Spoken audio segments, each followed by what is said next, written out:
இருந்தாலும் ஒரு நாள்ல சேலரி போடுற மாதிரி 6 பேருக்கு போடுற மாதிரி எங்களுக்கு நடவடிக்கை எடுத்து கொடுங்க.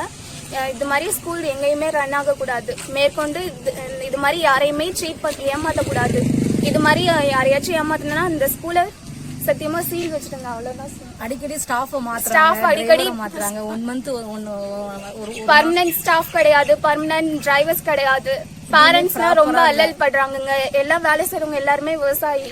ஃபீஸ் இங்க ஒண்ணு மாதிரி சொல்லிட்டு வேற மாதிரி கேக்குறாங்க. எவ்வளவு சேலரி வாங்கிட்டு இருந்தீங்க? 4000. நாங்க செஞ்ச வேலைக்கு மட்டும் தான் சேலரி கேக்குறோம். இப்ப சொல்லி மார்ச் மட்டும் அந்த சேலரி என்ன சேலரி? ஸ்டாஃபே வந்து ஃபீஸ் கலெக்ட் பண்ண சொல்றாங்க. அதுக்கு ஒரு ஆபீஸ் கேர்ள் அட்மிஷன் ஸ்டாஃப் இருக்காங்க. இருந்தாலும் கிளாஸ் டீச்சர்ஸ் கிளாஸ் ஸ்டாஃப் எல்லாம் இது மாதிரி வீட்டுக்கு கால் பண்ணி அட்மிஷன் ஃபீஸ் பே பண்ண சொல்லுங்கங்கிறாங்க. கிட்டத்தட்ட நாங்க 7-8 மணிக்கெல்லாம் போன் பண்ணி நாங்க கேக்குறோம். அவங்க எங்களை பிடிச்சு திட்டுறாங்க. நீங்க ஸ்டாஃபா இல்ல வந்து ஃபீஸ் கலெக்ட் பண்றீங்களா? நீங்கலாம் கிளாஸ் டீச்சர்ஸா இல்ல ஆபீஸ் ஸ்டாஃபா? ஆபீஸ் ஸ்டாஃப் இல்லையா? நீங்களே கிளாஸ் வேலையை எடுத்துக்கிட்டு ஆபீஸ் ஸ்டாஃப் வேலையை எடுக்கிறீங்களா? அப்ப எங்க பிள்ளைங்களோட படிப்பு என்ன ஆகுறதுன்னு எங்களை கேக்குறாங்க.